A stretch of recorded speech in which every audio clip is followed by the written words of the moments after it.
Hey everyone, and welcome back to another video. And in this video, I'm going to show you how to connect Venmo with your Rocket Money account. Now, this video is going to be particularly useful for individuals. Let's say that you want to go ahead and start keeping track of your Venmo finances on Rocket Money.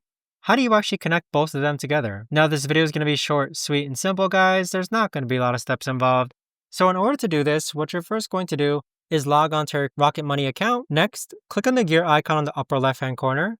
Next, click on linked accounts. And then from here, click on add institution. Now, this is where you're going to see a list of banks and financial institutions that you can connect with Rocket Money.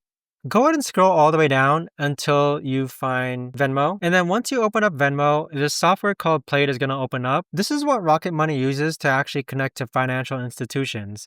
It connects it in seconds and it also keeps your data safe. So from the screen here, just simply follow the on-screen prompts and there you have it. But that right there, guys, is the best and easiest way that I know of to actually go ahead and connect Venmo with Rocket Money. If you guys know of a better or easier way to actually do this, let me know in the comments down below. I would love to know. Thanks so much for watching, everyone, and I'll see you guys all in the next video.